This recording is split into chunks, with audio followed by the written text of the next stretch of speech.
here locally and how we can move forward and not just talk, but act, as Shelley suggested, which is a great idea. So I'm going to briefly introduce each of the panelists first, and then I'll turn it over to Shelley, who will be moderating the discussion. And each of these people has amazing biographies, which I have taken the liberty of cutting down somewhat. But they are all very impressive people. So I'm going to start at the end with Garner Stoll, and it's an understatement to say he has extensive experience as a planner. Over his 40-year career, he has managed planning programs in Lawrence, Kansas, Lincoln, Nebraska, Boulder, Colorado, Oklahoma City, Oklahoma, and most recently Austin, Texas. He managed preparation of our Imagine Austin plan, which involved 18,000 citizens and received 6 state and national awards. And he also received awards for his work in other cities, and in addition to that, he is the recipient of a Distinguished Leadership Award from the American Planning Association. Next to him, we have Kyle Cahey, is that correct pronunciation? Who is a vice president with HNTB and is the Project Connect Central Corridor project lead and responsible for the ongoing Central Corridor High Capacity Transit Study and related system planning here.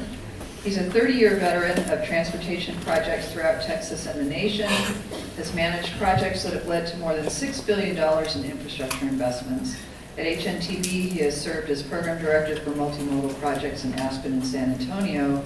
Prior to joining HNTB, he was project manager for high-capacity transit projects now in operation in Denver, Salt Lake, Charlotte, and Dallas.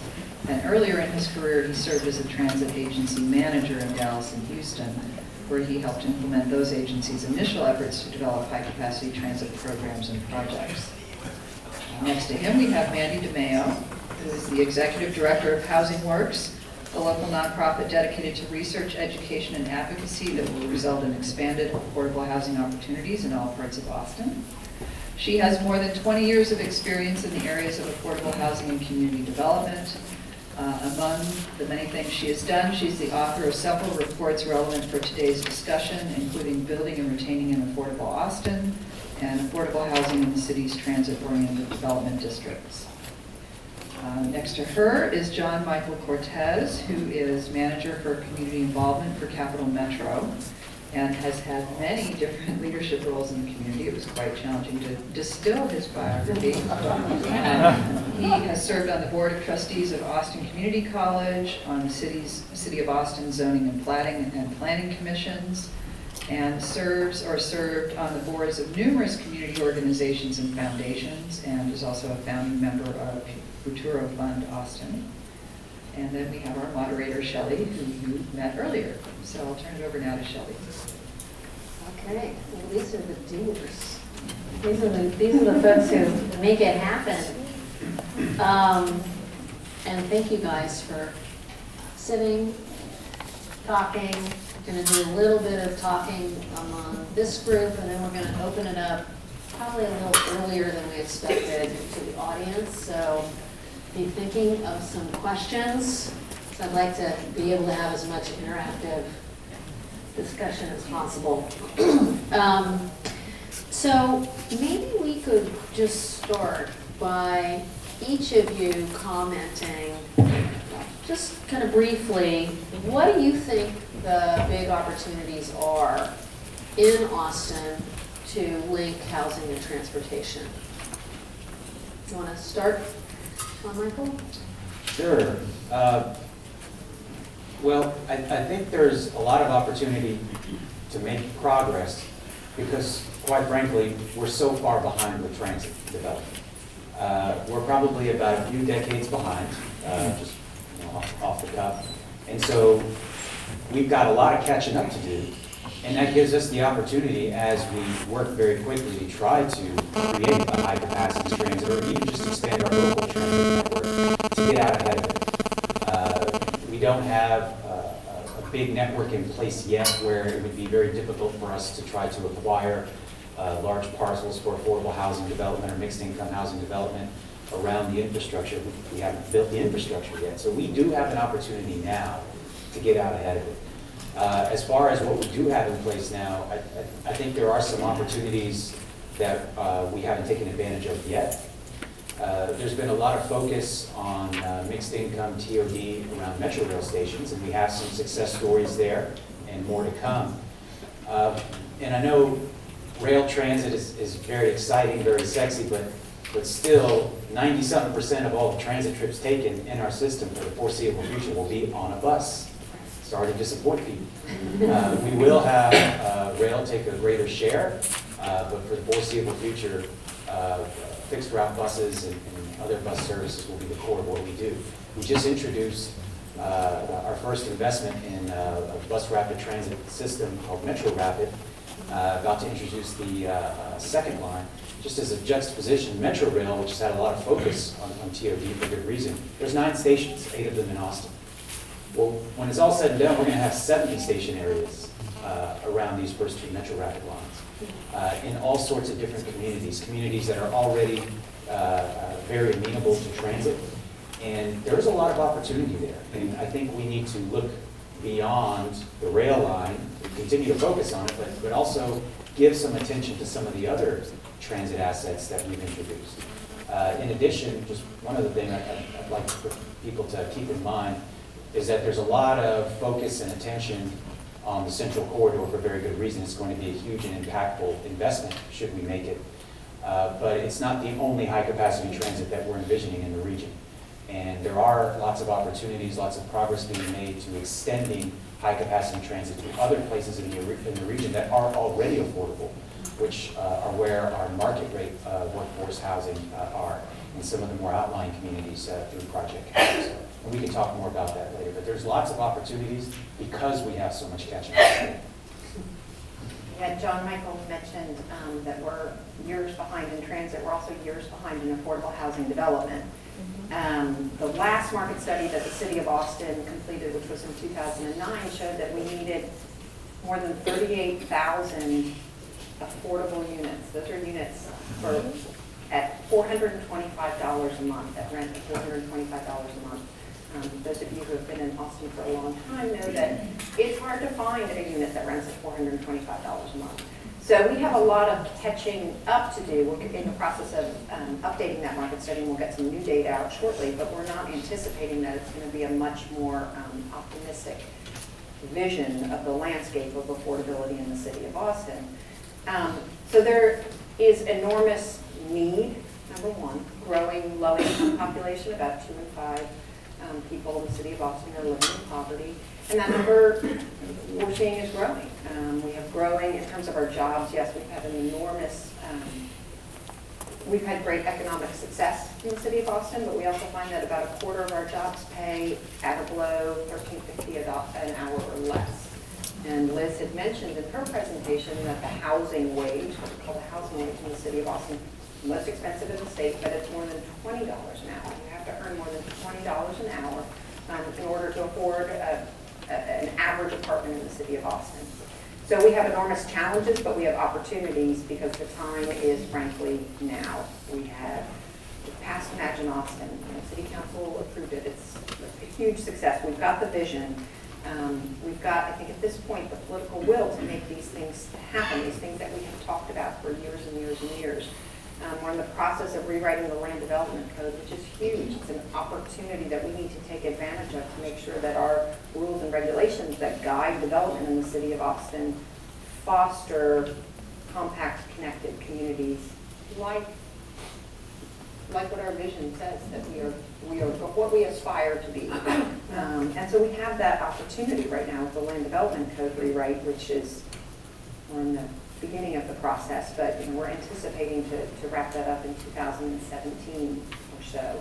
And then, of course, as John Michael mentioned, we're all thinking about rail because we have the possibility of that being on the ballot in November, and that presents an enormous opportunity for us as a community to move forward. We also, because of the development cycle that is occurring, and we're high occupancy, high rental rate. There's a lot of folks are talking about affordability. It's a huge issue in the community because we are in the market conditions that we're in. So I think with that intense pressure to do something about the affordability crisis we're in. I think that presents an opportunity for us to really move forward and figure out a way to integrate affordable housing with transit. I'd like to build on that. There's a relative newcomer to Austin. There's a little bit of a growing perfect storm right here. The opportunity of the conversation of housing and transportation is something that's been done in separate silos. And through some of the efforts here, through the Imagine Austin effort, through the code rewrite, through the New Starts funding, all of a sudden we have to start talking to each other. And so what is really important from my perspective of moving a project toward reality is that I got into this business basically because I wanted to be able to build cities. And you don't build cities just on looking at one aspect of it, or it's looking at all aspects of it. And so I think that that's the important part here, though, is that we can't just be able to make the case for a project. It has to be for a program that's related to a project, a series of programs. So the conversation of housing is terribly, terribly important to be able to make an argument for any kind of rail investment, as is economic development, as is mobility. So those are important aspects that we look forward, and certainly as Shelley pointed out in her opening comments, the New Starts program that we'll be competing in is looking at all of those different perspectives. How well are we doing, and they'll score us on it, how well are we doing to address all of those various aspects?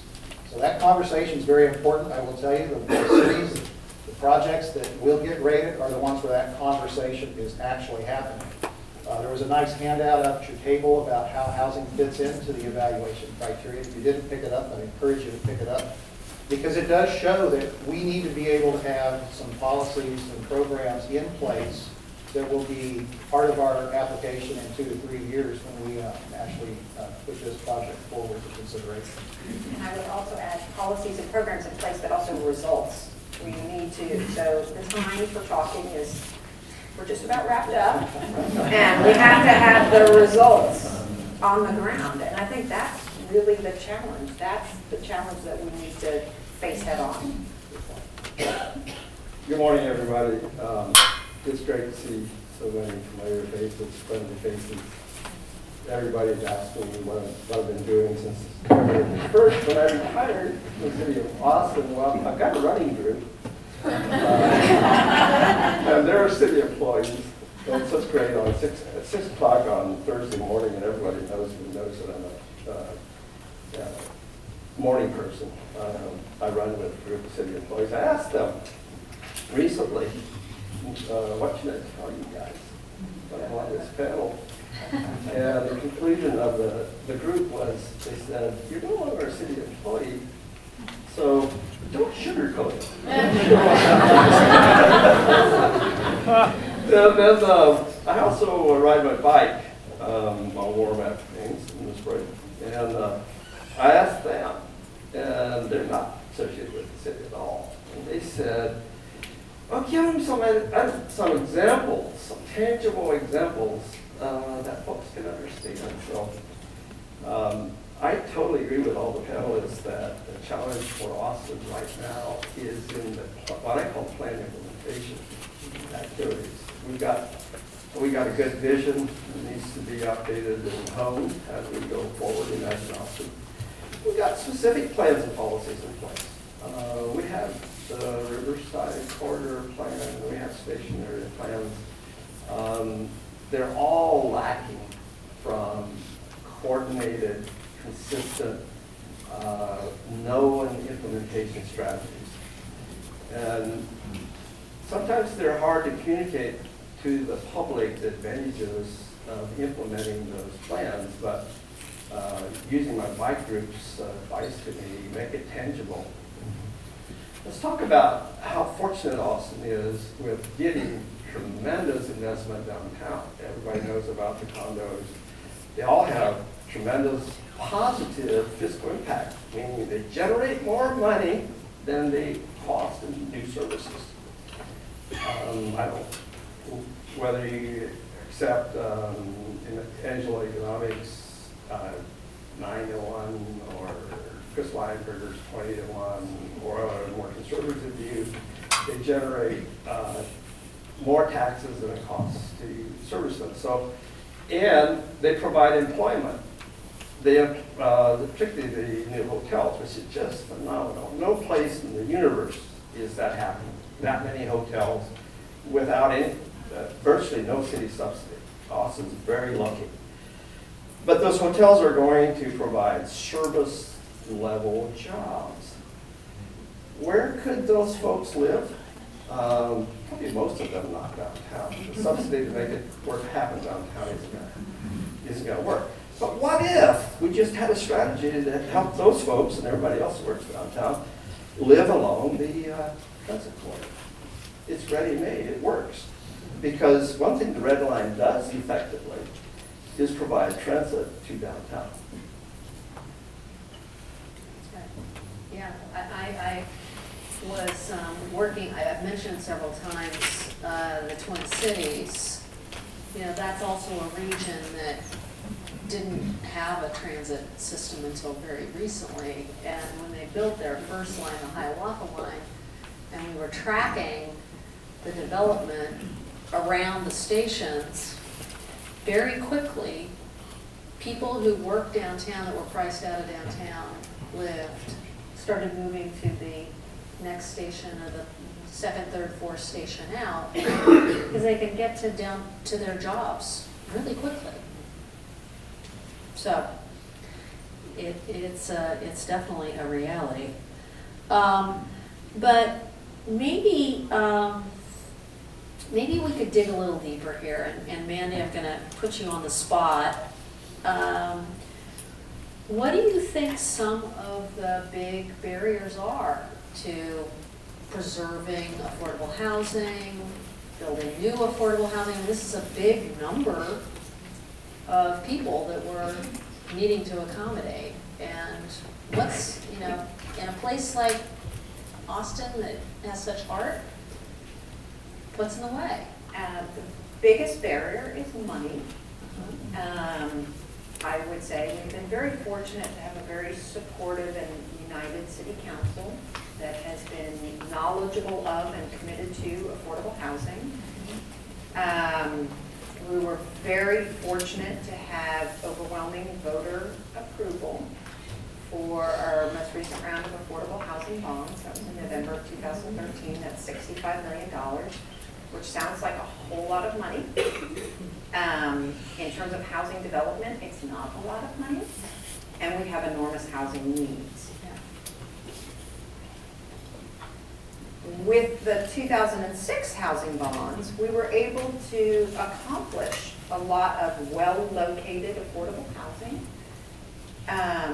We created more than 3,400 units all over town, including our first transit-oriented development, Foundation Communities and Station, which is very exciting, right on the Red Line and MLK. But it's, in a lot of ways, it's baby steps. It's those demonstration projects. People can see things on the ground. But we've got huge housing need, and we can't all do it with public subsidy. Public subsidy provides a very small piece of the puzzle. It is going to help create housing for extremely low-income people, folks on fixed incomes, housing for the homeless, low-wage workers, people with disabilities, elderly. There are certain populations, that's where the subsidy should be driven to, and that's what we've done a good job with. But we need to have also look at it from a broader perspective that we have housing needs across the spectrum. We have folks, low-wage workers, folks who are working in the hotels downtown. They may not qualify for deeply subsidized housing. They still need affordable housing. And our housing costs are rising so rapidly, and new construction in general can't meet the needs because it is so expensive. New construction is always more expensive than preserving existing affordability. Liz had a really important map that I love that showed kind of the transit lines and where all the housing that's right for redevelopment is located. And those are opportunities for the city to have a coordinated and intentional effort to acquire and preserve that affordability. Because if we don't, we are going to lose those units that are critical because they're access to transit, their access to opportunity, their access to jobs, and it's a better and smarter investment. That's kind of the preservation piece. On the new construction piece, absent any subsidy, one thing I do want to point out is that we have created some policies in the city, and these have been long fought discussions, lengthy conversations and public input, and I'll use one, vertical mixed use, as an example of an incentive program that we are finally seeing the fruits of our labor. It's taken a long time, but we are now seeing along, John Michael mentioned the bus rapid transit, which we're excited about, Lamar, South Lamar. Anybody who's from Austin and drives down South Lamar can't believe the changes that have occurred. We have so much housing that is going in, and mixed-use housing, and the majority of those developments are developed under the vertical mixed-use program. And right now we have more than 300 units. These are all in high opportunity areas that are affordable to people at or below 60% median family income. So they're not deeply affordable, but they sure are. They're renting at maybe $850 a month, which is a whole lot less than the $1,200 to $1,400 a month you're seeing on those lines. So below market rate, affordable, without any public subsidy. And I think it's important to know, again, this is in a lot of ways baby steps, but it's going to take all of these different approaches to tackle our affordability issue head on. Yeah, that's right. John Michael, you know, you're out in the community hearing a lot of what people are concerned about. And, you know, at the same time, Cap Metro is a transit agency. Like, you're supposed to run the trains and keep the buses going and all that kind of stuff. How is this issue of housing and housing affordability coming up within your organization, and how do you hear about it from people in the community?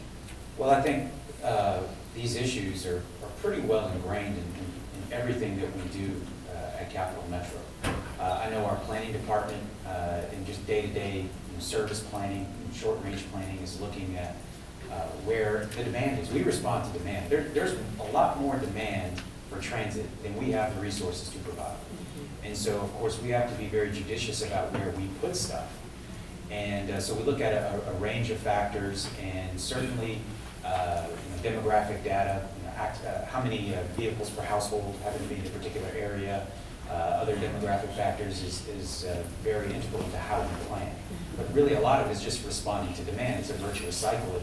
If people ride and as demand increases, well, we respond by putting more transit in. Right. And so certainly where affordable housing is located plays a big role in where we put service on a day-to-day basis. But looking longer term, we certainly, planning is a pretty incestuous, business. We're all talking to each other all the time. I think there's a lot of planning fatigue. I hear that out in the community a lot, because there is so much planning going on. But the good news is that we do all talk to each other on a regular basis.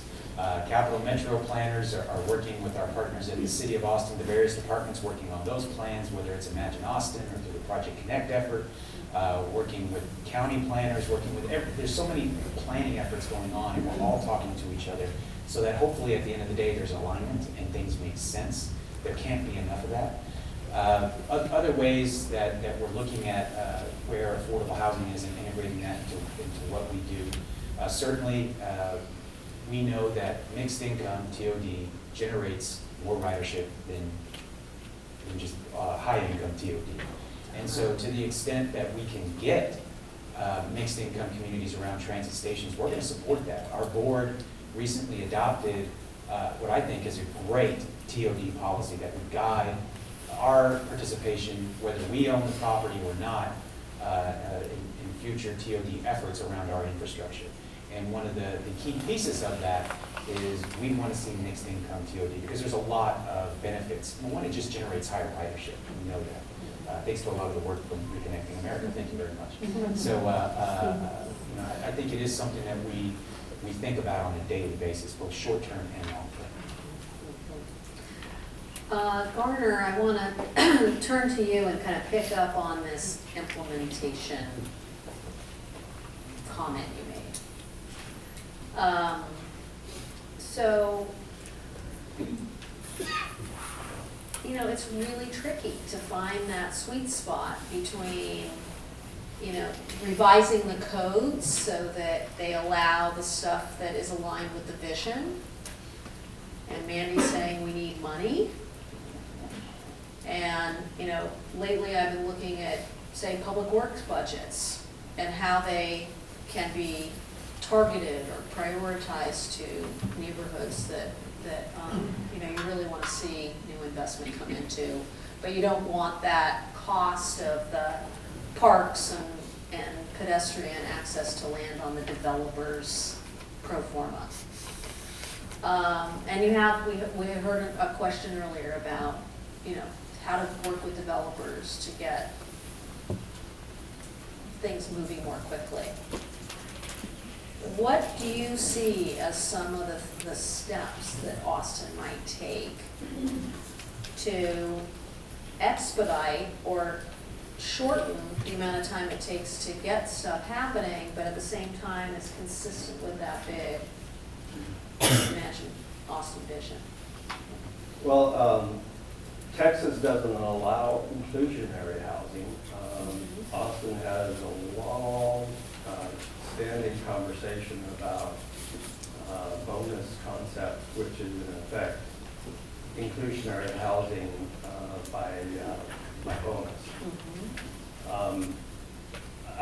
I have real mixed feelings about that whole program, but what I would suggest going forward is whatever Austin does on that side of things, that we settle it. It's taking a lot of oxygen out of the room that could be better directed towards other resources that I think are underutilized. And I suspect it needs to stay in place because I think politically, and I think people want to require developers to provide some affordable units, and I think it has been effective in a limited way. Much more powerful concept Yes. is to start a conversation with all the taxing districts that use property taxes about the fiscal impact of development in terms of where it occurs, okay? If residential units are built on the perimeter of the city, all our services has to be extended. And we all know that. And we can calculate the cost to the county, we can calculate the cost to the school district and to the city. And we could figure out, I think, a method of taking a portion of the benefit, meaning it's positive to get infill development along our transit lines in so many ways from a fiscal standpoint. I'm not suggesting using all of it. Right. You know, we want to leave future taxpayers their fair share of the benefit of a compact and connected city. But there's a substantial amount of money that could be support tax increment districts for our stationary plans or our corridors. I think the regulatory issues on DMU, whether you agree with them or not, have reached sort of a stasis. And they're emerging in a kind of fragmented, rough way, but that's to be expected because they were opt-in, opt-out. So this law allows it and this law doesn't. I think that could deserve a little attention with the code project. To what extent we use these opt-in, opt-out systems because they predict a fragmented development pattern. Tax increment could also help with getting the infrastructure in place that is needed. We have some very successful tax increment projects, numbers of tax increment projects. Couldn't have been done without the resources of the tax increment district to get the infrastructure out there. Right. Huge, expensive infrastructure and open spaces, trails. Right. There are smaller versions of that that I think really could advance plan implementation.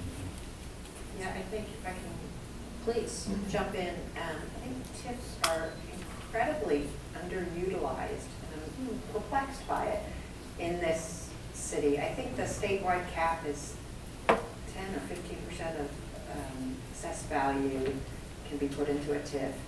Our city cap, which is much more conservative, it's in the budget office, is 5%. We're currently at 1%. There's a lot of wiggle room between 1% and 5%. And I think it is either it's not widely understood, or it's feared. I'm not sure why, but it's an incredible opportunity to really plow investment into a targeted area that would benefit people who are living. One of our constant concerns is about gentrification and pushing people out. And this is an opportunity to reinvest so that people who live in a certain area will actually feel the benefits of the rising property value. So I would like to see that conversation advanced quickly.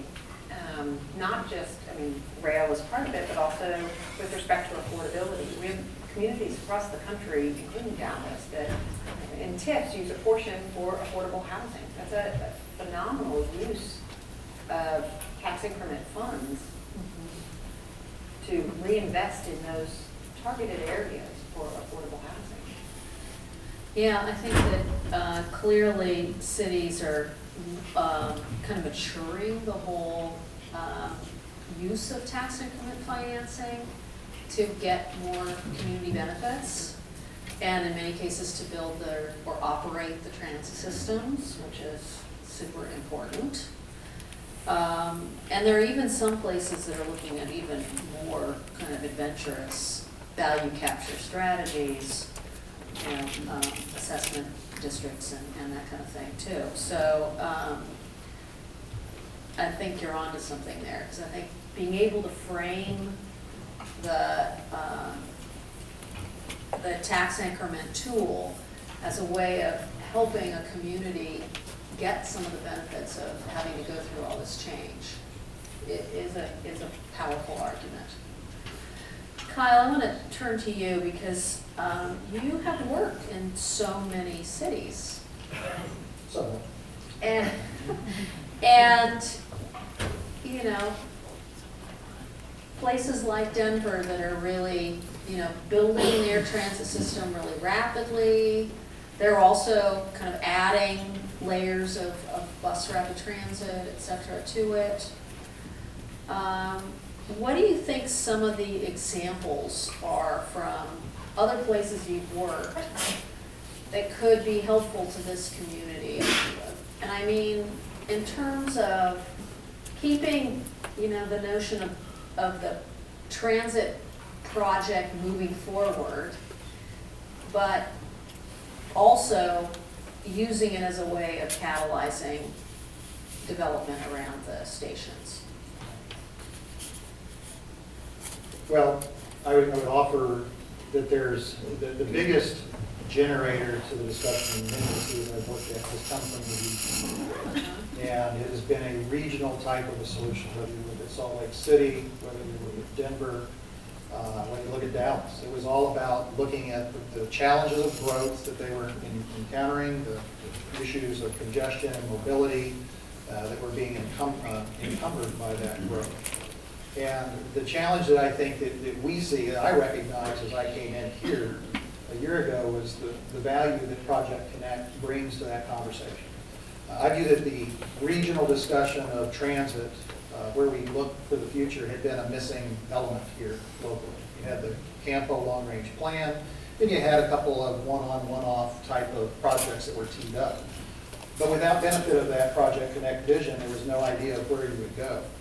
But along with that regional vision, those cities that have been successful has been an associated regional funding approach.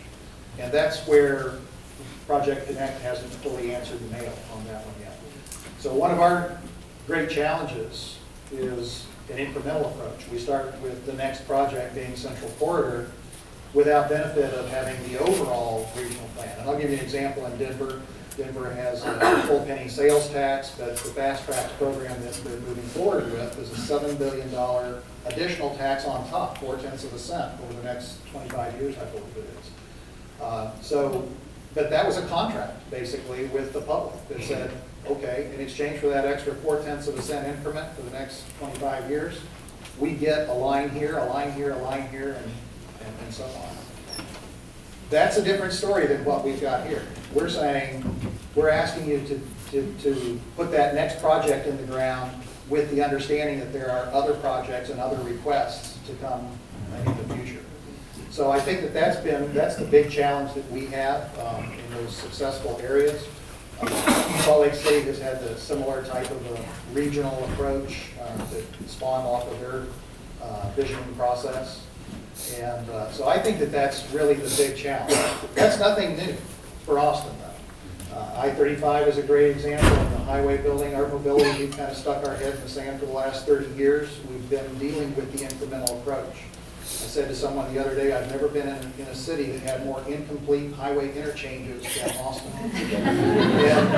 and the reality is, that's plant-based. What can we build to meet the demand that we have today? And so I believe that what we're trying to tee up is, and I appreciate Liz's comment, one of her graphics, I believe it was 250,000 people here in 1970, so 250%. And I know that we've had the idea of welcome to Austin, now go home. No, we're not coming home. I'm not leaving. And so I think everyone still views Austin as just the little sleepy little town that we knew and loved. And the reality is we have nearly 1 million people in the city, which is really striking when you look at these other communities and you go, well, where is the mobility element? We only have one highway and a couple of other little limited access highways. It's a striking example. So I think the challenge, and you hit it square on this morning, it is funding. Mandy mentioned it on the housing side. Funding is going to be the issue on the other, on the transportation side. There needs to be a big conversation about where this city wants to go. Imagine Austin starts to build that. It starts to look in a little bit more. Denver had its limitations on growth. They had to be able to build up in order to be able to build and sustain their tax base. They're surrounded by other communities. And so they have some really interesting lessons to learn, but as long as the relief valve is out, meaning sprawl can continue, people are going to continue to make that choice. I was also intrigued with Liz's comments, in addition to the elderly being a big, substantial growth here in the future, we're losing the young homeowners with families substantially because they are driving to qualify further out, and that creates tremendous strains on not only the transit network, but also the roadway network as well. So those are really troubling trends to me that I see that we're not turning the tide into, at least the projections anyway, we're not yet seeing that compact type of informed development. We have baby steps that we're taking, but sorry, I kind of got a little off track, but the idea here is to really be able to look at some of these other regional cities and be able to have that serious discussion about not just putting a Band-Aid on the solution, but really what does it take to solve Project Connect's the beginning of that. I'll jump in here because I think Kyle said a lot of great things that I think really go towards that first, or that question you asked Mandy, what are some of the barriers and challenges that we face here? I think most of us kind of are on the same page in this room with what we think needs to happen. Maybe some of the specifics are different. But what are those big barriers? Kyle mentioned places like Denver and Salt Lake City, and I think those are striking examples of one of our local challenges. It's really the state legislature, our own enlightened delegation here notwithstanding. Fast tracks, that increase, that local option increase in a regional funding source. We don't have that option here yet, although it's been asked for many times. We are pretty much out of funding sources. They're all tapped out. We're going to have to be very creative. We're going to have to try to bring in things hodgepodge incrementally to even build beyond Capital Metro Service Area now. And that is a huge challenge. And you mentioned something else that I think has been mentioned by all of us. We talked about incremental progress. We've talked, I think baby steps have been used a couple of times. This is a big problem in Austin. We rarely do much beyond incremental progress. Let me ask you, how many of y'all have lived in Austin 10 or more years? So a lot of you. When's the last time we did anything bold? Seriously, I'm somewhat, of a lay student of Austin history, and I'm sure people's opinions will differ. I really don't think this community has done anything bold since we built the dams. Really. I mean, a lot of the big things that have been done in Austin had all been done other places. We've had great leadership and have made some progress in some areas, like let's say the medical school. I'm super excited about the medical school. Well, we were the last big city in the country to get a medical school. There's nothing bold about that. It's what took you so long. We're so far behind in so many areas, I think because we've had an identity crisis here in Austin, and again, it's been alluded to. We're not a small town anymore. When I'm out in the community, I tell people, do you know we're bigger than San Francisco? Yeah. We're the 11th largest city. I think we're bigger than Seattle, and I think we're bigger than Denver now, when you look at the city population. People are shocked. It's like, we're not that big. They don't realize this is a big city with big city problems that will require big city solutions and bold investments. But we have had a challenge with getting out of our own way to make those bold moves. And let me go back to one other thing, which I think is a great example that got brought up earlier, because it underscores this point. Leadership really matters. And then that underscores the next point. Elections really matter. So just to give you an example, because I have to defend Capital Metro on this Plaza Saltillo. Okay? People have been wanting to redevelop that. Honestly, this specific reason is one of the main reasons why I wanted to. I'm a glutton for punishment. I wanted to come to Capital Metro 7 years ago, and it wasn't necessarily the best place to work 7 years ago. It didn't have the most sterling reputation, which it does now, I think, because of a lot of people's great efforts. But Plaza Saltillo is an excellent case study.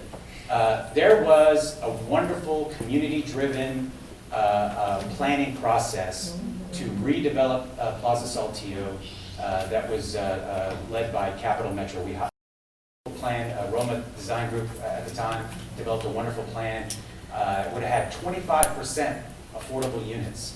And this was back in 2006. All this effort, I'm not afraid to tell you, 6 figures was spent developing this plan when it was all said and done. Staff was behind it, got to the board, didn't go anywhere. Because leadership matters. Had that moved forward, we had a much better, we had a pretty good real estate market at that time too. We would have a few hundred affordable units right there today in a beautiful mixed-use, mixed-income community. So that didn't happen. Then people know what happened in 2008, right? We had a real estate crash here, a depression here, and nothing happened. And now we've had a change in leadership at the agency. We now have a much better real estate market, and we now have a plan, and we're moving forward. And we have the leadership that, hopefully, that will allow us to move forward with that, so we can make a high-quality, mixed-use, mixed-income development happen there. But think about the opportunity lost. We could have a few hundred people living within walking distance of a lot of hotel jobs right now, walking distance of Plaza Saltillo Station, where they can reverse commute to other jobs in other parts of the region. And that land is sat vacant and dormant for probably 7-8 years longer than it should because of leadership or lack thereof. I totally second that motion. So I'm gonna maybe ask one or two other questions, and we're gonna open it up to the audience. We'll have a mic going around. 2 mics. We'll have 2 mics going around. That was quite a call to arms by both kinds of people, and it's one that I hear in a lot of communities, actually. People are really ready for something to move more quickly. And they want to see that their tax dollars, for instance, are really getting used effectively. And it is a big adjustment, thinking that you're kind of in a small town and you're almost 1 million people. So, Garner, I want to start with you on this question. What do you see?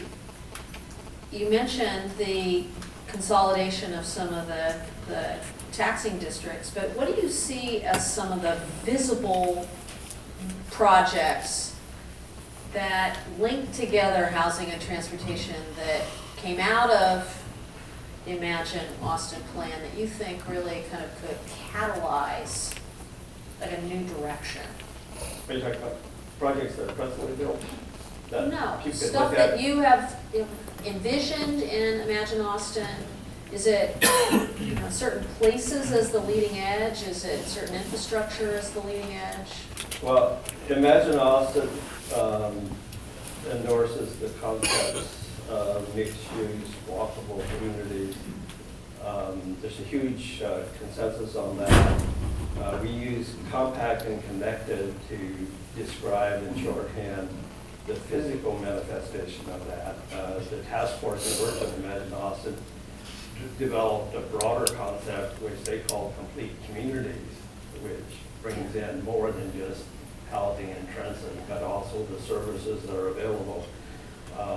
Transportation is expensive. I just talked about that this morning. There's one form of transportation that isn't expensive. It's shoe leather. And then there's a level above that, which is bicycles. And both of those support transit. Transit is very expensive, not in Austin to the users. It's just inconvenient to Austin users not because of that metro. That's not the cause of it. The cause of it, our development pattern.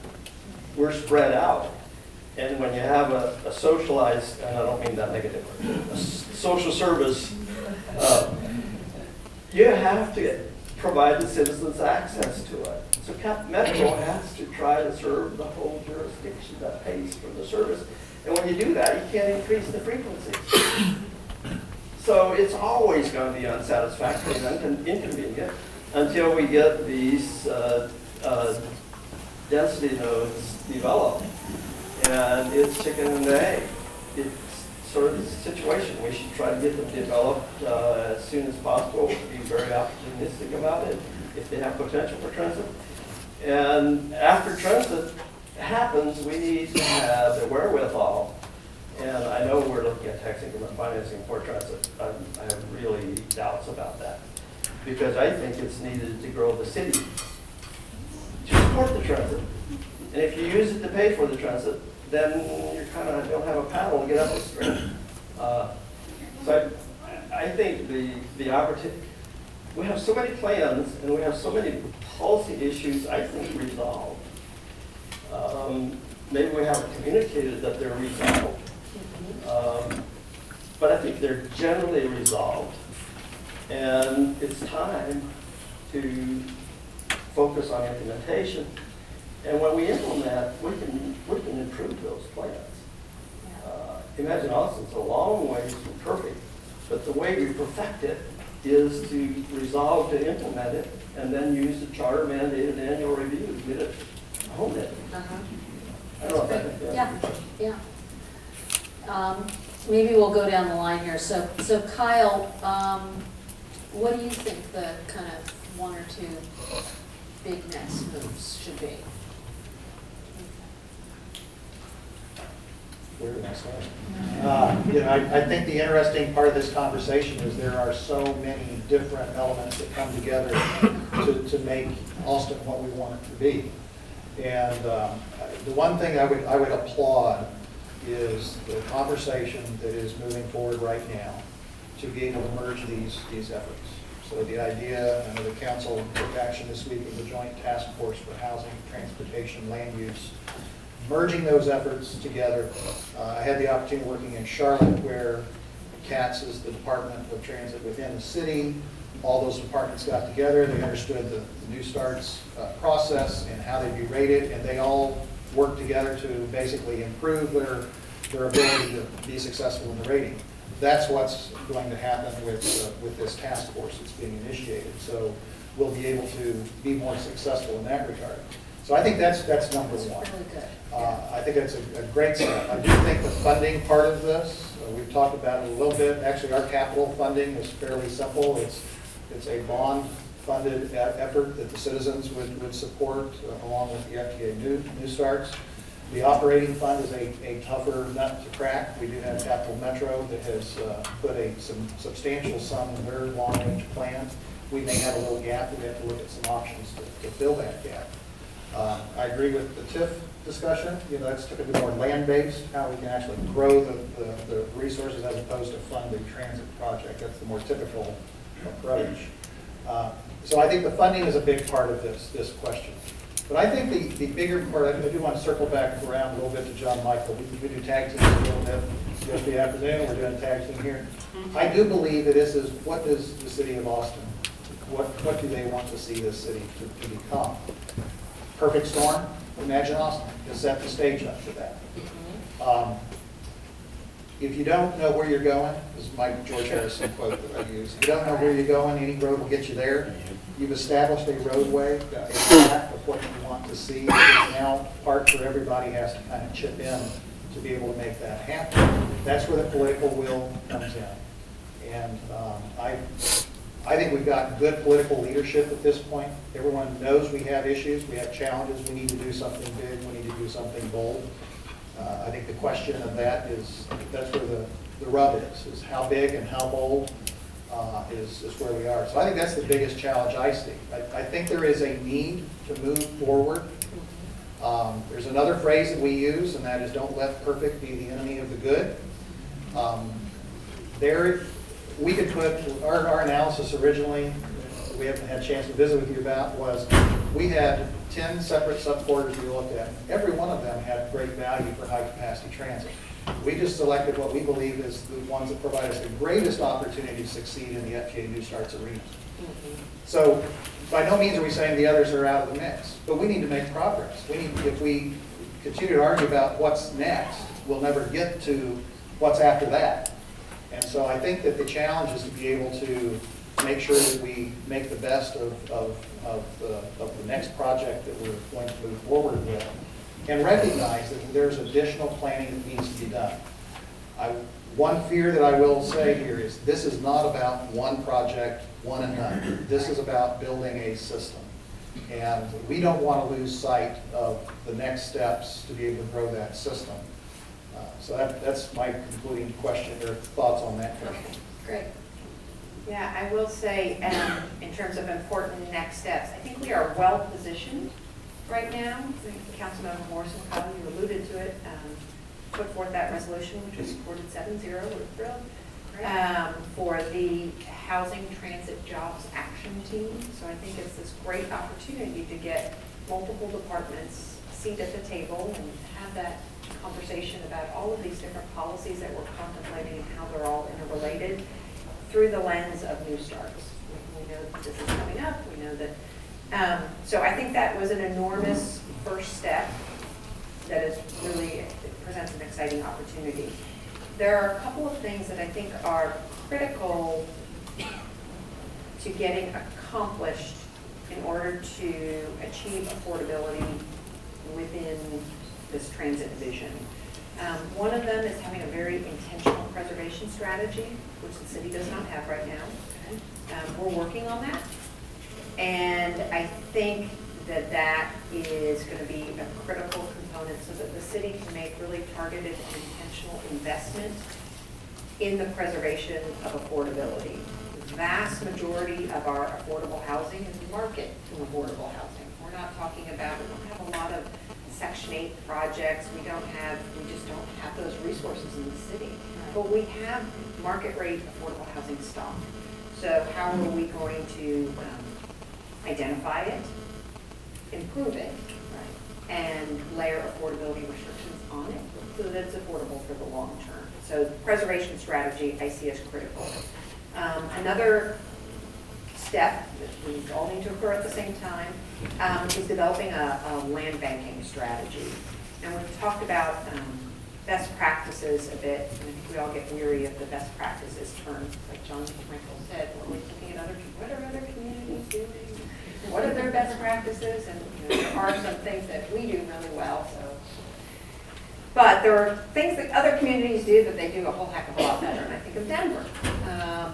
2 years ago, in 2011, Housing Works and the UT Opportunity Forum hosted a conference, Housing and Transportation. Aligning.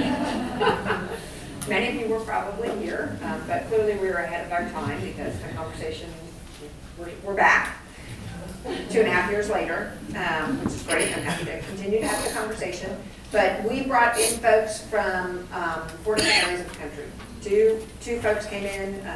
We had Atlanta, Minneapolis, St. Paul, Denver, and Salt Lake City. And 2 of them came in to talk about how they planned affordable housing and transit, and 2 of them came in to talk about how they had actually implemented, show us the pretty pictures and show us what they've done. I was much more excited about the implementation component. But we had the executive director from the Urban Land Conservancy in Denver. And they've done a phenomenal job. They're a nonprofit organization. They've been around since the early 2000s. And they were funded, it's partially, I mean, the city of Denver put some money in, and I think an important thing, when we talk about funding affordable housing, we talk about funding rail. I mean, public funding clearly is critical, but we've also got to look at the private dollars, and in a lot of conversations, that's missing. And in Denver, they created, through long, hard work, a $15 million, it started as a $15 million TOD fund, and it has since, subsequently, I think they're over $30 million at this point. And it was layered funding. It was the city of Denver, it was CHAFA, which is the Colorado Housing Finance Agency. So there were public dollars in it, but there was also Enterprise Foundation, there was MacArthur Foundation, and Wells Fargo. I think those were and then probably some other as well. So folks put this money in, and then they used this money for land acquisition and land banking. And looking at where the rail and the public transit was going, and how they could identify this organization, which is a nimble, it's not a public entity, so it doesn't have some of the constraints of a public entity, a nimble organization that could go out and purchase property, existing multifamily development, but also vacant land around some of the peripheral areas. And hold on to it for, I think their takeout period was 3 to 5 years, and not a lot of investors want to have the capital to do that. So hold on to it for future development with affordability restrictions layered in. We don't have that here. And it's a big void, I think, in our community.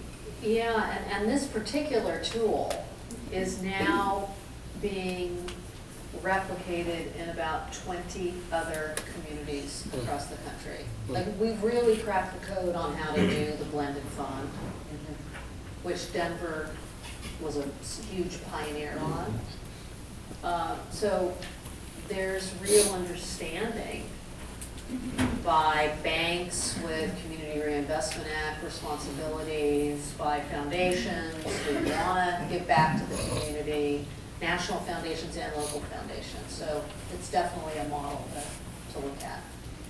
John Michael, you want to give us a quick thought? I'll try to be quick. But next steps, I have to agree with Manny. I mean, everything's much easier when you own the land, right? You know, if we look at some of the success stories that we have locally that we brought Mueller, you know, we have the time. And another thing, there's a lot of people who are critical of Mueller. It's not done yet, right? It's still going to be 10, 20 years before that thing is done. And but we had the time to, maybe too much time, to plan and to make it happen. For as long as Saltillo has taken, at least we own the land, Yes, so we that's can, right. you know, we That's can right. be patient. If I can point to one next big thing that could really catalyze a lot of these things, where we also have an institution with patient money who has the land, I think it is Highland Mall. And so let me put on my ACC hat. I think that can be a very bold, transformative thing that we do there that marries up a lot of these things that we're talking about. There are things underway which could move the needle in some of these areas. But I think it's been mentioned, another big step that we need to take that could be very important is Code Next, although it's going to be a few years from now. I think that we're, from all the things that I'm seeing, I'm just an interested observer. I'm so focused on Project Connect, I haven't had a lot of time to meddle in that, but it seems to be headed in a positive direction. One thing I would hope to see come out of that is not only the tools and incentives to get the development we want, we really need the tools to stop what we don't want. Because, and I think Garner mentioned it, as long as sprawl is an option, it's going to happen. And we need to put some things in place to not only encourage and incentivize what we want, but also make it much more difficult for the stuff we don't want. I use a lot of examples. We can put in all the transit we want, but there are parts of this community that, quite frankly, because of other issues, topography, other infrastructure issues, sometimes jurisdictional and political issues, they're never going to have transit, or at least not in my lifetime, or at least not good transit. But those places are also growing. So, it's not just encouraging what we want, it's disincentivizing what we don't. And I'm hopeful that out of that comes both sides of that equation. So just one last thing, going back to ACC, is that housing and transportation becomes much more affordable when you have more income. And so this event is focused on the cost side of things. We can't lose sight of the income side of things. One of the reasons why we have such a huge problem is because we have a dichotomy in our workforce as well. And so, and really the best way we can do that is to address that issue is to increase our higher educational attainment here. And so, but the good thing is all these entities are talking to each other and we seem to be moving in the right direction. One little item on Codex, maybe Please. public might want to ask questions about it. One thing that Texas doesn't have in the planning statutes is direction about differential public review processes. And what I mean by that is that in other states, the statutes tell you what's legislative, what's quasi-judicial, and what's administrative. Texas doesn't tell us that, so we kind of get confused between those three processes. Austin doesn't have too much public input. Austin doesn't have enough public input and participation and understanding of what's at stake in planning and land use. It just needs to be directed towards the plan-making legislative functions. And then when you get to quasi-judicial decisions, the folks that are affected by that need to be at the table. And they need to be a part of it. And when you get to the administrative step, it really is up to the building permit officials. And they do make mistakes. And they do need training. But when I used to be in this field in other jobs, I wasn't responsible for any of this in Austin. My experience is that you don't correct those mistakes by having hundreds of people looking over their shoulders. And unfortunately, we do that here. They do make mistakes. They need training. But if it's administrative, it should be left at the administrative. That's a really good point. Okay, we're going to open it up for questions. There's some folks up at the top here for questions.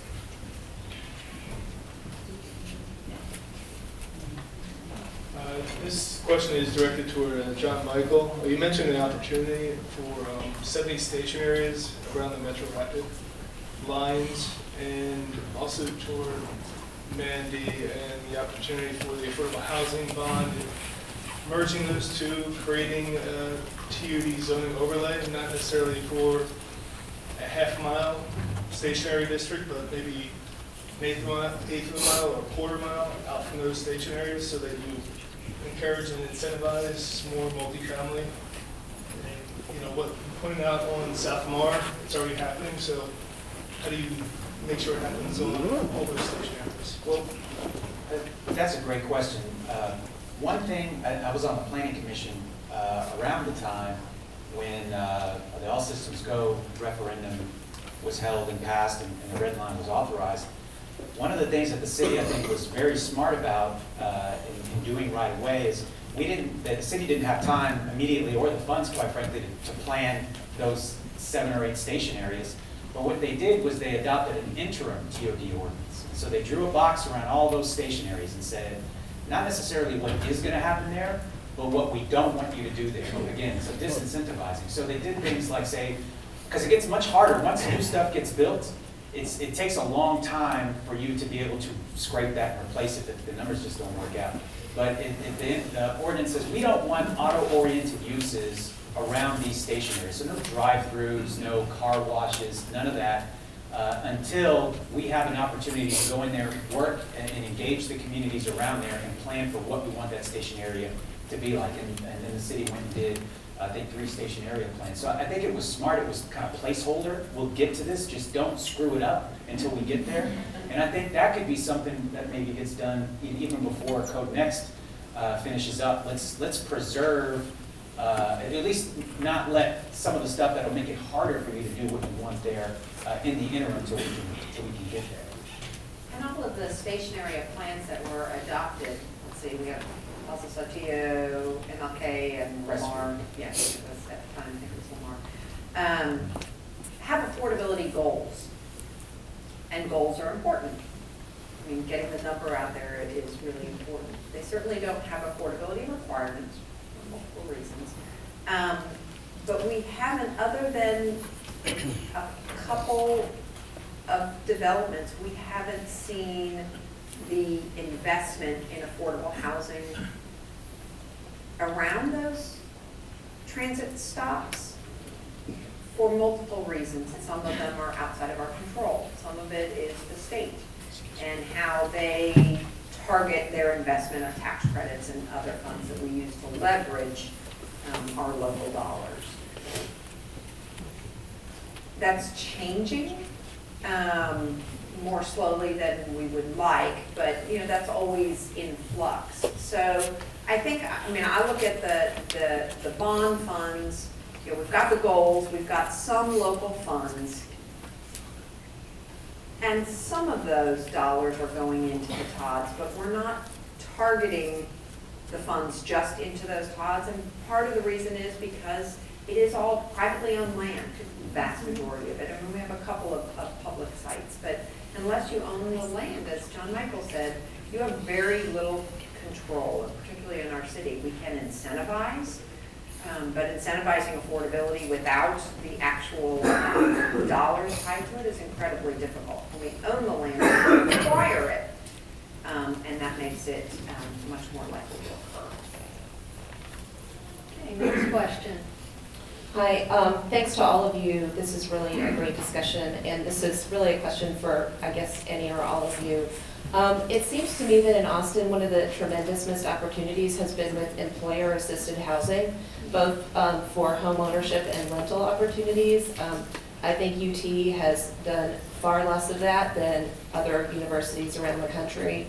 And even with the new medical school, I haven't heard any discussion about the possibility of linking that to employer-assisted housing, even though personally I feel like there's an incredible opportunity at Colony Park to have that linkage be made.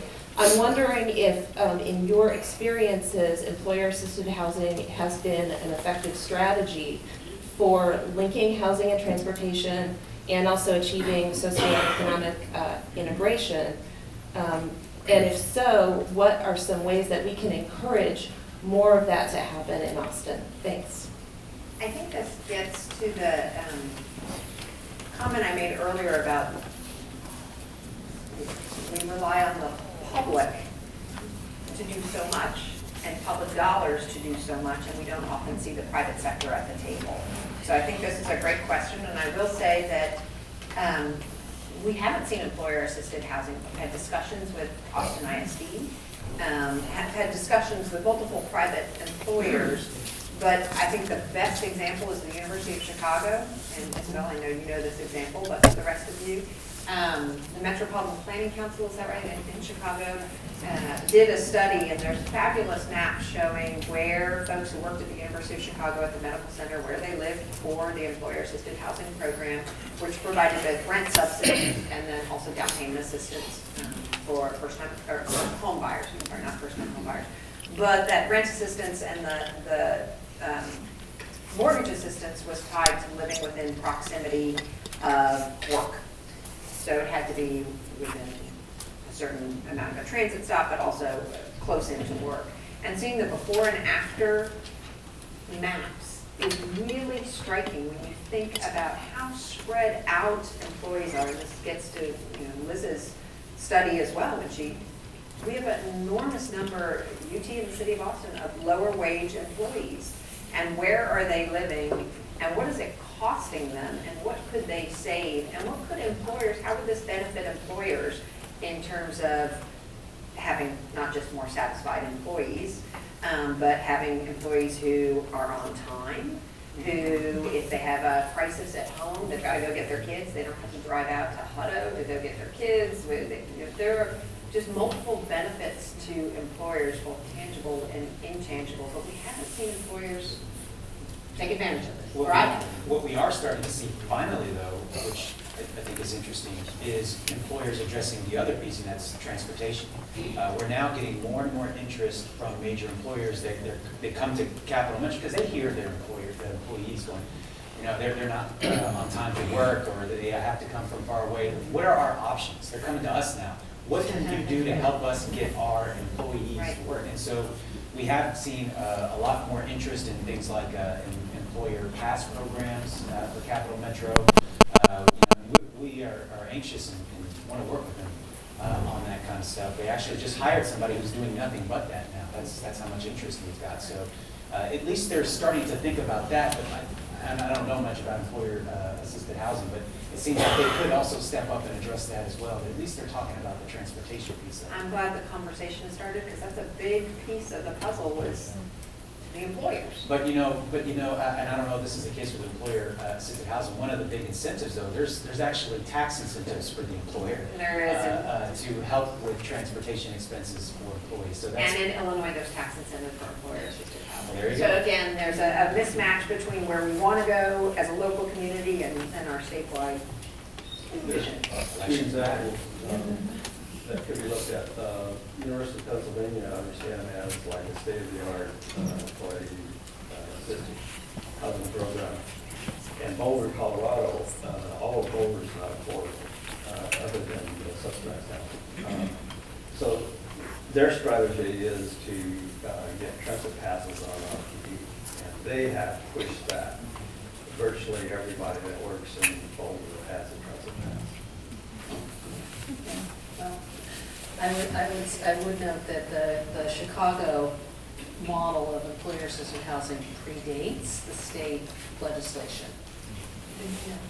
So we don't need to have. You don't have to have it, it's a We nice just need to thing. have employers who Yeah. are well-intentioned. Well, and I think that, you're getting to some of the core needs, which is you need a team that is going to drive this agenda, right? I think that's part of what the Housing Transportation Jobs Action Team can do. All day, every day, that is their assignment.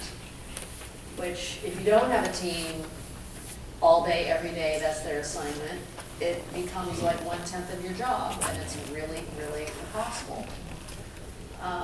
Same thing could happen with engagement with the private sector. You could really focus on pulling a team together that could find all kinds of different ways to engage the private sector in making this happen. Okay, next question. Yeah, my name is Susana Almanza, right here. Oh, And I'm a native of Austin, Texas, so I've seen all the different changes in Austin here. But I want to make sure that there's an affordability matrix in plan when the New Start program and you talk about rail, because usually affordability comes in the last end and usually it's at 10%. And then usually it's at 80% median family income for ownership and 60% for rental. So it leaves a lot of the community that you talked about up there, the working poor and those that are living in poverty. It leaves us out of that. And then when it comes to the conversations, I've attended all of these different corridor plans and so forth, is that it doesn't allow the conversation for the real grassroots community. Those plans get inundated with policy people, developers, and leaves out the grassroots community. And it's always like, what do you like best, A, B, or C? And you know, it's sort of like it's already predetermined what it's going to be. And to address the whole issue of doing something bold, Austin could do something really bold right now. It owns like over thousands of properties that it could give to nonprofits, you know, donate it for $1, where it could be doing mass development of affordable housing. It's really a shame that they're just sitting there and not using these properties when we have so many people that are 38,000 people who are looking for affordable housing. There's no need for have that many people when the land is there available and the city is sitting on these properties. So I think we really need to address, you know, when you talk about city policy, it's been city policy that's been driving gentrification in this city. We're number one in gentrification, you know, and so the city policies are putting in place, the policy they're putting in place, are what's gentrifying the communities, and especially those low income and working poor. You talk about the Riverside corridor, you know, all the units that got displaced there, over 1,000 units, is the afterthought about affordability. So I think that we really need to address the city policy leaders who are making some really bad decisions that are not looking at the city as a whole and that are not looking at the most vulnerable populations. Thank you.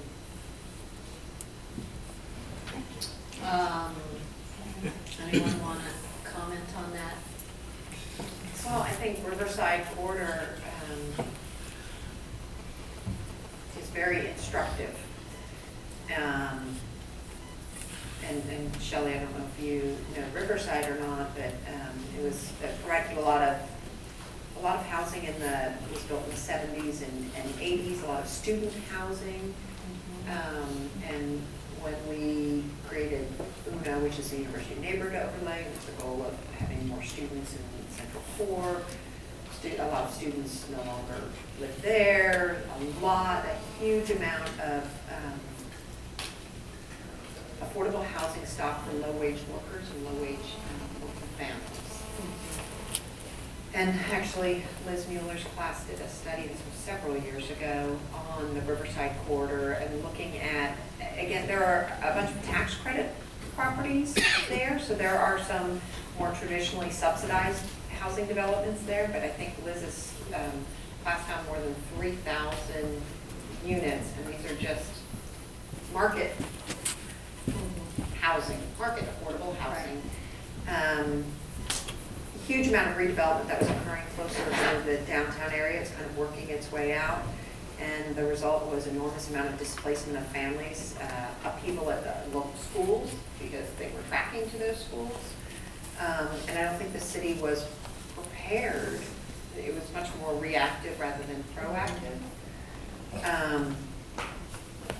And what we're seeing, that the units that are going in, I mean, there were some marginal amount of affordability that was built into them, that's negotiated deals for affordability, but the result of the units that we lost, they were averaging about 85 cents a square foot in rent, and the units that are going in are more than twice that. So there's no, it illustrates kind of one of the problems of losing families with children from the urban core. You know, where are those folks going? They're going farther and farther out. What is that doing to our schools? It's really hitting multiple levels, but this is just, the city was not there at the beginning of the process. It was, you know, I think the city was much more reactive. Well, good to have lessons to learn from, I guess. Next question. Hi, I'm over here. Oh, thanks. Should be on. Okay, It is. I'm a native Austinite too, but actually worked in the Bay Area for the past 4 years on these issues on regional planning, where they were operating under a state mandate to decrease vehicle miles traveled, get people out of their cars to decrease greenhouse gas emissions. And appropriately, that resulted in more attention on investment in transit. However, to get the highest delta, a lot of attention was paid to getting affluent commuters out of their cars and therefore thinking about investing in very expensive extensions to high-speed rail. But the communities that I worked with saw a lot of cuts in bus service. They were low-wage workers, and there was a trade-off that really negatively impacted them. I'm wondering if that kind of trade-off discussion is being teed up here in Austin. That's a great question. And in fact, one of the things we're extremely mindful of as we look at a high-capacity trunk line, if you will, is how do we alter the underlying bus network? Going to John Michael's point, that the bus is still going to be the workhorse of the transit program here. What we'd be looking at is restructuring the bus network to create feeder opportunities, but by no means would we be decreasing the overall bus program in order to fund the rail project, if that's what it turns out to be.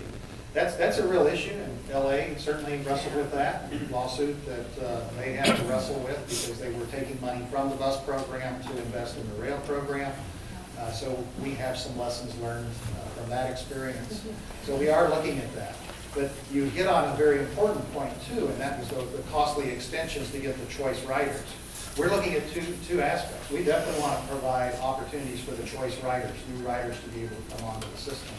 But we also want to be able to help serve the people that need the access now too. And that's where I think the affordable housing conversation really hits, is to make sure that we are aligning our project in areas where no households with no cars or affordable housing entities are being better served. So I think we're acknowledging that that's an issue that we'll have to address as we go through our planning process. Another, because nobody here has planning. I know you happen to be sitting behind the guy you need to talk to because we actually have a Capital Metro. We have plans to expand and improve our underlying bus network anyway, and we have a plan called Service Plan 2020, which was done about 3 or 4 years ago, which is the future of our bus service. Now, we're at the point where we need to revise that, and I think the plan is to do that in the next couple of years to start talking about it. Now that we have the Project Connect vision, now at that point we'll know what projects have moved forward out of our North Corridor study, what we're going to work towards developing in the Central Corridor. Part of that plan will be how do we restructure our service, because we don't want to lose the utility of the bus service, because there's a lot of things that it does that rail is not going to be able to do in the short term or medium term or maybe even the long term. So those kinds of conversations will be had with the community. We'll also look at where is growth occurring, what neighborhoods, the demographics are changing. It gives us the opportunity to take a step back and say, how can we optimize and grow this very, very important service? Because we don't want to leave anybody out from our transit network, given our limited resources. Okay, let's take another question. This question is kind of a piggyback off of the employer-assisted housing question. To what extent is Cap Metro and some of these other interested parties, are they involved in the economic development initiatives of the city to attract big, private sector companies, big job creators? I mean, I feel like in reading community impact, you're like, great, Apple's coming and they're building a huge campus out on 360, and that's great. And there's no way to get there unless I sit on MoPac or on 360 for 45 minutes to get. So to what extent are they being engaged in the conversation of transportation, and are they being kind of held accountable for some of the impact, the traffic impact? Well, we talk, but I think you make a very good point. I don't know if, and I'm not the one directly engaged in those conversations, but I don't know that there's a lot of alignment. Certainly, there's new employers coming to town in areas where I think some of us at Capital Metro would say, gosh, there's so many better places you could have put that. Because this goes back to a point I made earlier. There's some parts of town, you mentioned one of them, where it's very unlikely we're going to have the ability, given geographic constraints, given funding constraints, lack of infrastructure. There's no sidewalks on 360. And most of the employers are way up on a hill above 360. Even if we had a bus stop on 360, Nobody's gonna walk up that hill and back. So, there's those kinds of challenges. I don't think there is alignment. Certainly there could be changes to our economic development strategy, maybe looking at our incentive packages and targeting them to certain areas, maybe Imagine Austin activity corridors or some of the activity centers in Campo. That discussion could be had. Hopefully they're already underway.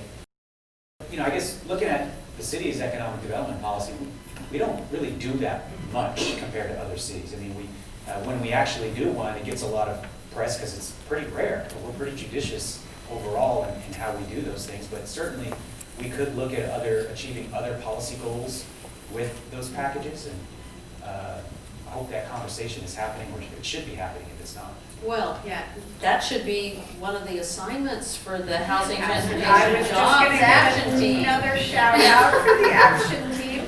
Whoever's on that is going to be But I will say, I have to echo what John Michael's saying about alignment between jobs and transit hasn't occurred, but also between jobs and housing. Oftentimes, what you read in community impact is Apple's coming and the median wage they're going to pay is $150,000, or I don't know, whatever it is. It's a big number, and so that's supposed to get people really excited.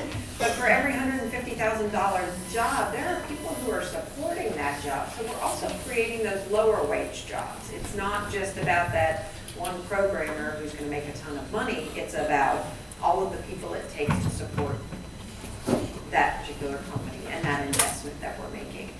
So I don't know that sufficient consideration has been given when we look at the company going out on 360. What is the match between the jobs and the housing? Not just the jobs and the transit, but we need to factor that in as well. There isn't affordable housing out there. We're not seeing sufficient investment in affordability out there. So we need to be more intentional about aligning all three things, and I hate to put too much pressure on the housing transit jobs action team, but No, there's a lot apologies. of work. There's a lot of work in that area to be done if those conversations aren't occurring. I think they can be persuaded to go to better locations, but you're not credible in your persuasion unless you have either the site under ownership that can be conveyed to a land trust or some private behind-the-scene person, or you have the ability to get it under ownership. And to talk to an Apple that's about to come to town and say, we really want you to go in this this mixed-use node, but it is not anywhere near, it's fragmented. You're not going to get to the starting point. So I think the land trust issue relates to that also. To employment rather than just housing. Bank land not just for housing, but also for jobs. It's great. Very interesting. Good idea. I've got Okay, next question. I've got a question up at the top. I heard Shelley say there's a need for speed. I heard the rest of the panel talk about the silos either need to disappear or are disappearing, at least in the planning stage in the discussions. And I think that's great. Public-private partnerships kind of have jumped in and out of this conversation. One of the things that really strikes me is there's a huge amount of inertia that occurs, and one of the ways to get past that is to inspire people. Examples, SpaceX, the X Prize, basically SpaceX said, do something besides the government getting a rocket out. Non-motor-powered flight, Gossamer, etc.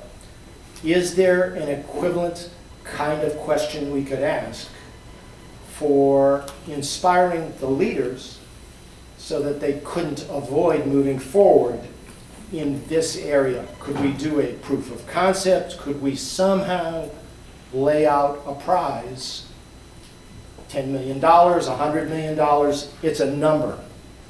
But go after a truly inspiring vision of what you do. That's the question. 100 million? It's a really interesting question. I've never heard of that before, at least from a transit project investment. I will say that Periodically, you'll find unsolicited proposals that come from the private sector that have some interesting merit and warrant some consideration. I don't know how that plays into the housing side of this. I took your question to be more of a project-oriented, like more in the transit arena, but maybe that's not the case. And we certainly see those requests for proposals. I mean, it would be nice to them in Saltillo, putting it out there, this is our vision, give us your proposals. I'm an It's a inventor. challenge. I'm an inventor. Yeah. Ideas and inventions are free. So figuring out how to get, I do think some of that has been, I'm not an expert on this, but I see stuff on the internets, which I guess in this day and age makes you, apparently just having a blog makes you an expert in just about anything. But, I think there have been some competitions for designing, prefabricated homes that are very cheap. right. Where, and I think now we're finally looking at much smaller units, Micro micro units. apartments, micro units, tiny houses. So I do think there has been some private innovation there. Housing is just is a need, a basic human need. And there have been inventors who say, okay, well, let's take, love the container house. Have you seen some of those? We have all these containers floating in the ocean. They're just littering up, making, besides people are turning those into bars and houses. So I do think there's some of that innovation on the housing side of things.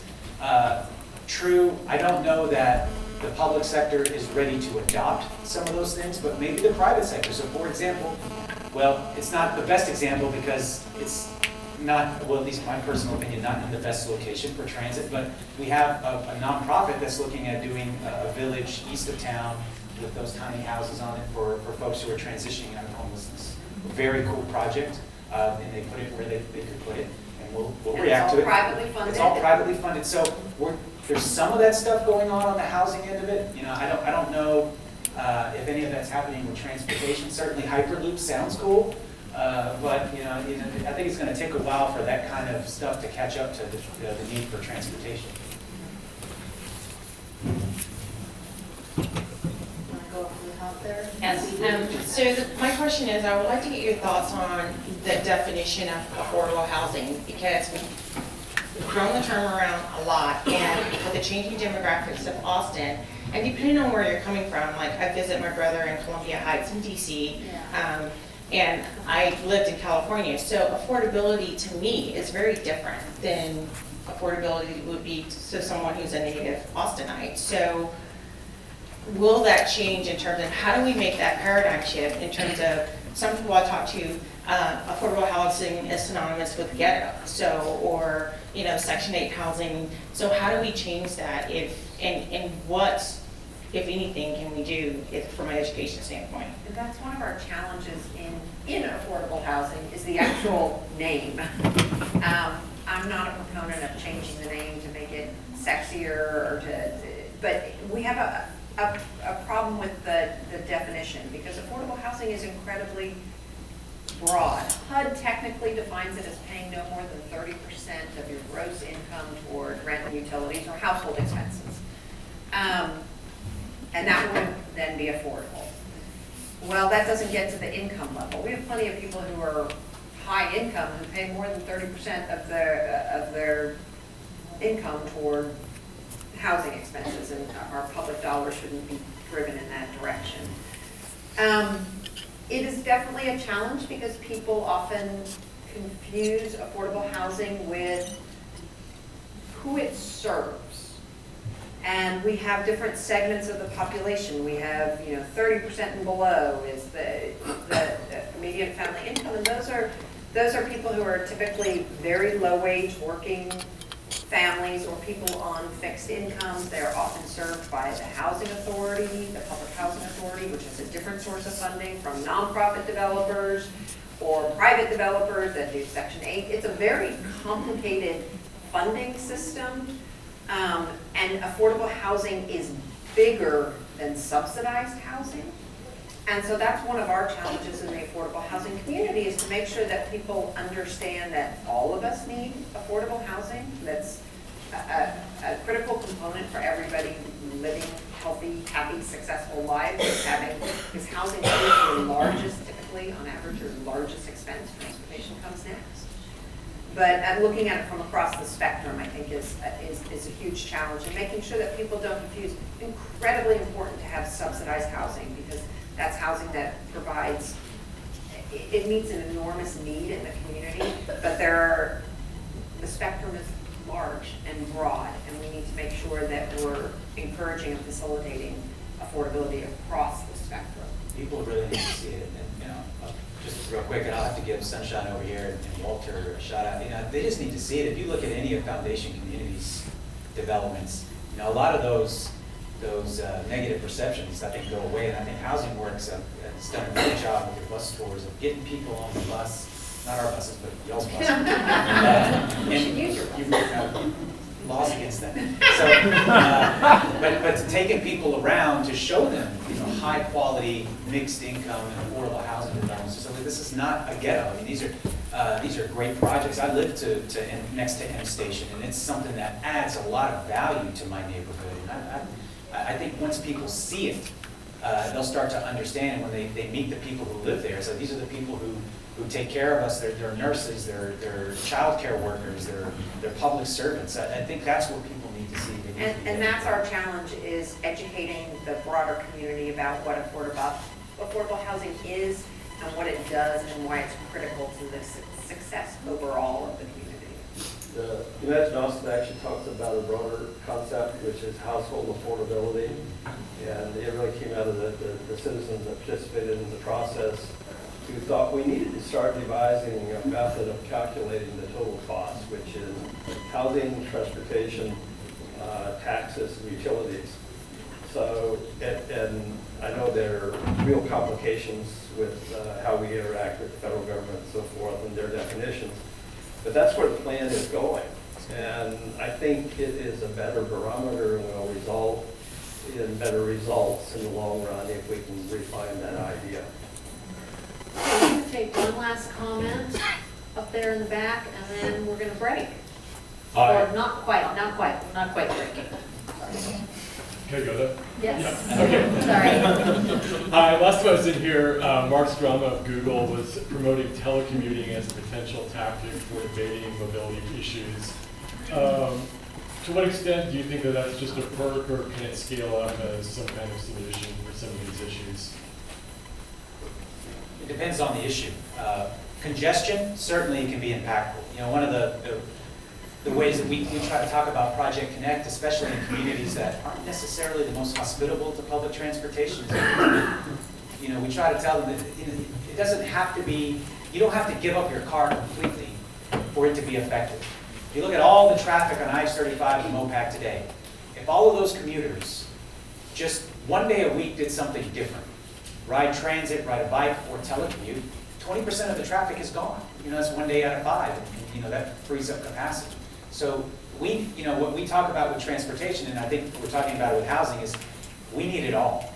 You know, we need more people telecommuting, we need more people going flex schedules, we need more public transportation, more bicycle infrastructure, more pedestrian. We need it all. We need more subsidized housing, we need more middle income housing, we need it all. But certainly telecommuting could be an incredible tool for addressing some of our congestion and air quality challenges. But again, a lot of that's dependent on employers, right? We talked about the role of the employer. So, you know, we're all for it. Yeah, not to pile on, but many cities do use all those various tools, and your suggestion of one day a week do something different, and Denver has done that very successfully. Having the flex schedules, getting to the employers to allow that. We are terribly peak centric here. It is that 8 o'clock start time at the state. It's class schedules start in the morning here and as well, and so that is just a huge peak. If you can flatten that peak through various tools, you can actually deal with your situation a whole lot more effectively. But it's a great suggestion. I think that we ought to. I don't see it being discussed here like I do in other cities. That's right. We'll start a campaign. Okay, let's thank the panel. Yes.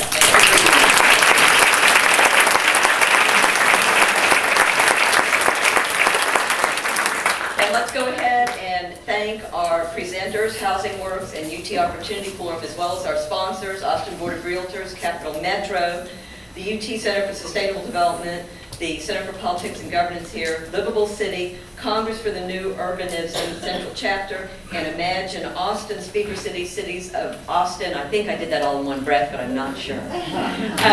Beyond that, I want to thank all of you for being here. We have a great cross-section of the community, and it's so gratifying. It's also wonderful to see students and alums.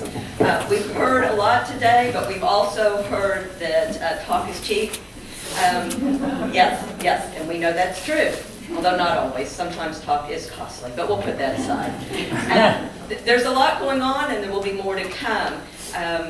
We are going to have, there was an allusion to, or a mention of a conference we had in the fall on reimagining cities. We're doing that again next fall. Look for that late October, early November. We're going to have a transportation panel. Another one on anchor institutions, the beds and eds, as we say, the big, some of the big factors in our community. And today we've heard talk about what is University of Texas doing as far as being involved in our community and being involved in sustainability and across income levels. We heard Austin Community College mentioned with Highland Mall, and so this will all be part of the discussion. So we need to keep the momentum, and that means that we actually need a call to action. We need outcomes. As they say, I heard a few sports metaphors here today. Just do it. Thank you all for being here.